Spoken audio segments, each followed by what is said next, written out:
In the dark times of 15th century Wallachia, one name was spoken with fear: Vlad III. The world knows him as Dracula, the son of the dragon. He ruled with total control and a deep need for revenge. He was a man that people both feared and respected. His story is full of blood, betrayal, and a difficult past. He was known for his extreme cruelty and strong will, which created the legends we know today. But who was the real man? Welcome to our new video from Alex Histoer. Here, we'll look at the life of one of the greatest enemies the Ottoman sultans ever fought, Vlad Dracula of Romania. Vlad was a tough enemy, but you can become even stronger by building up your forces with our sponsor, Warpath. It's a free strategy game where you're the commander of a modern army. You get to build your military and fight for land with players from all over the world. You can use a huge choice of over 300 units on real-looking battlefields, where you'll need to use the land and work with your friends to win. If the fight gets hard, you can look for old secrets and use super weapons to get even more powerful. You'll build a base and then jump into exciting battles with very little waiting time. But you don't just win as a commander. You can also use your skills as a single soldier in special missions. You can take out important targets or create trouble to help your side win. Upgrade and customize your weapons and units right on the battlefield. Make friends and enemies and try to become the top commander in the non-stop war of Warpath. You can get it for free on the App Store, Google Play, or on your PC. Join over 30 million other players in this top-rated game of war. The link is in the description, or you can use the QR code on the screen. For hundreds of years, the people of Wallachia in Eastern Europe, also called the Vlachs, lived where many great powers met, like the Eastern Romans, Bulgarians, and Mongols. But Wallachia didn't become its own independent state until the early 1300s. At the start of that century, the local Vlach nobles, called boyars, were officially under the rule of the powerful Kingdom of Hungary. These Vlach lords wanted to be free from their Hungarian rulers, so they all came together under a leader named Basarab I. In 1330, they fought the Hungarians at the Battle of Posada and won a big, surprising victory. Even though they were independent, Wallachia was always surrounded by more powerful neighbors. By the 1390s, the Ottoman armies had taken over most of Bulgaria and made Serbia their subject state after the Battle of Kosovo. Ottoman raiding parties were now crossing the Danube River. It looked like the Vlachs would be the next people to fall to the powerful Ottoman army. But against all odds, a tough and active ruler named Mircea I of Wallachia stopped them for over 30 years. As their ruler, or voivode, he did something many in Christian Europe couldn't do. He beat the Ottoman Sultan in a direct battle, not just once but twice, in 1394 and 1395. This started a great time for Wallachia's military. Mircea kept his state free from both the Hungarians and the Ottomans, and even made his lands bigger. But these good times ended when Mircea died in 1418. After he died, a long and bloody civil war started between two family branches, the Dynasty and the Draculesti. Because of all the fighting, Wallachia lost some of its land. Members of each family branch promised to be loyal to either Hungary or the Ottomans. They did this to get help fighting each other for the throne. Because of this, Wallachia became a very important area in the middle, a buffer state, for the larger wars between the Hungarians and the Turks in the Balkans. By the 1440s, Vlad II of Wallachia had to play a very difficult game. He tried to stay on the good side of both the Hungarian and Ottoman kings just to survive. This meant he had to keep changing who he supported. He even gave his two sons, Vlad and Radu, to the Ottoman Sultan as hostages to show his loyalty, but playing both sides didn't work. A relative from the Dynasty family who supported Hungary took his throne with help from John Hunyadi. The ruler was killed in 1447, along with his oldest son, Mircea II. Old stories say that the nobles of Targoviste pulled out Mircea's eyes before burying him alive. At the same time, Vlad II fled but was also killed in the swamps near the capital. Meanwhile, the young sons of the killed Wallachian ruler stayed in the Sultan's court. There, they got an Ottoman education and trained with the best soldiers, the Janissaries. But in the fall of 1448, the older son, Vlad, saw a chance. The Ottoman and Crusader armies were fighting each other at the Second Battle of Kosovo. The ruler of Wallachia, Vladislav II, had taken his army to join the Crusaders, leaving the country with few defenses. This made it easy for Vlad to take power as a ruler who supported the Ottomans. But he only ruled for 2 months. Even though the Crusaders lost, Vladislav came back with what was left of his army and took back his throne. After being kicked out of his home again, Vlad first went to the Ottomans for safety, then to Moldavia, and later to Transylvania. For the next 7 years, he worked on getting political support from other exiled Wallachian nobles. In the summer of 1456, while the Ottoman and Hungarian armies were busy fighting over the city of Belgrade, the exiled ruler saw his chance. He wanted revenge for the murders of his father and brother, so he entered Wallachia with an army of hired soldiers from southern Transylvania. The war that followed was very short. Vlad challenged Vladislav to a one-on-one fight to decide who would rule the country. Vlad won, killing the man who had caused him so much pain for the last 10 years. After taking back the capital, Targovist, the new ruler started to make his power secure. He gave high-level jobs to people who were loyal to him. He also took the money and property of the nobles who had supported the old ruler. With this money, Vlad built new forts and roads, improved the army, and started building a completely new city, Bucharest. Just like his father, he sent messages to the kings of Hungary and the Ottomans. He promised his loyalty to the Hungarian king, but he also sent a yearly payment to the Ottoman Sultan. But as Vlad III made his power stronger, he became known all over Europe as a cruel ruler. He would often burn his political enemies, or put them on sharp stakes in large, brutal displays. Small-time criminals, beggars, and even whole villages that he thought were not loyal were also killed on stakes during his terrible rule. The worst of these acts against his own people happened at an Easter dinner in 1457. This event is now known as the Easter Massacre. A nervous Vlad gave a speech to 200 guests, mostly nobles and their families. Then he ordered them all to be killed and put on stakes because he believed they had been disloyal to his father and brother. This cruel way of ruling was likely because of the bad things Vlad saw and experienced as a child. Also, the constant fighting in Wallachian politics may have pushed the young ruler to take extreme steps to keep his throne safe from rivals. Whatever the reason, in Vlad's new Wallachia, fear was the tool he used to hold on to power. After Hunyadi died in 1456, and after Vlad killed all the Saxon merchants in Wallachia that he thought were disloyal, the relationship between Hungary and Wallachia started to get bad. By 1460, a new person who wanted the throne, Dan III, invaded Wallachia. He had military help from the Saxon nobles of Transylvania. But Dan's army was caught in a surprise attack near the town of Rukar and was quickly destroyed.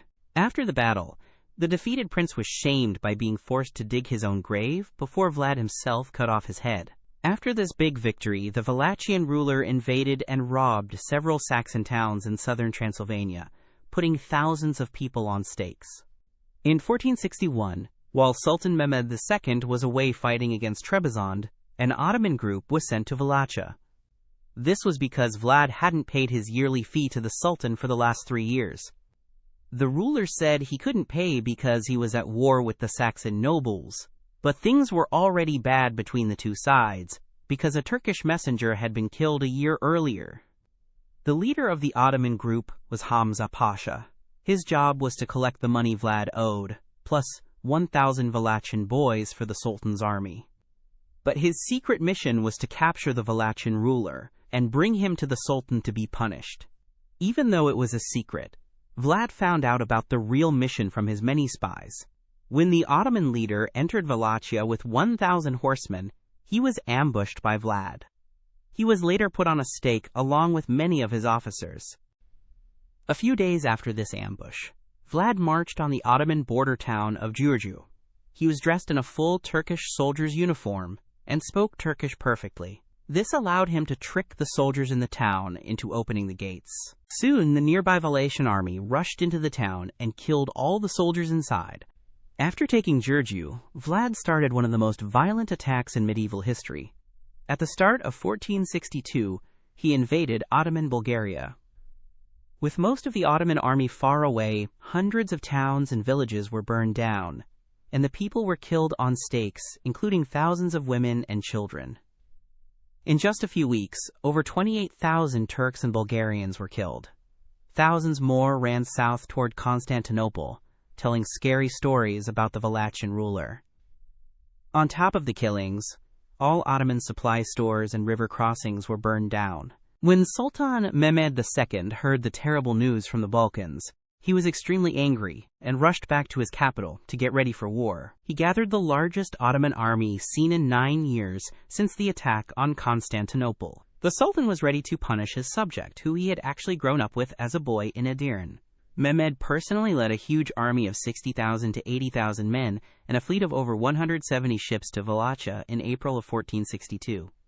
The Sultan also brought Prince Radu, Vlad's younger brother, who had lived at the Ottoman court for the last 20 years. Unlike his older brother, Radu had been a good friend to Mehmed and was trusted enough to lead 4,000 of the Sultan's best soldiers.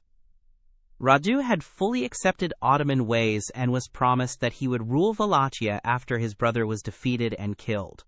As the Ottoman army gathered, Vlad started to gather his own army of about 10,000 to 20,000 men.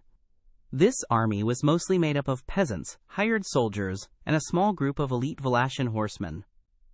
Just like Mircea I before him, the Wallachian ruler planned to use hit-and-run tactics in areas he knew well to defeat a much larger army. He was also hoping for military help from Hungary. But when summer came and no help arrived, Vlad got ready to face the huge Ottoman attack by himself. By June 1462, the Ottoman army had reached the Danube River and started to cross. Even though the Wallachians fought hard to stop them, Turkish cannons helped the Ottoman army get a foothold in the country. At the same time, the Ottoman navy started firing on the town of Brela, Wallachia's only port, and set it on fire. After a few days, Mehmed's army started marching north toward Vlad's capital city, Targoviste. As they marched, Ottoman raiding parties spread out and began to rob and burn the Wallachian countryside. They killed many people to get revenge for Vlad's killings earlier in the year. During this time, the Wallachian ruler ordered his men to destroy everything in the path of Mehmed's army.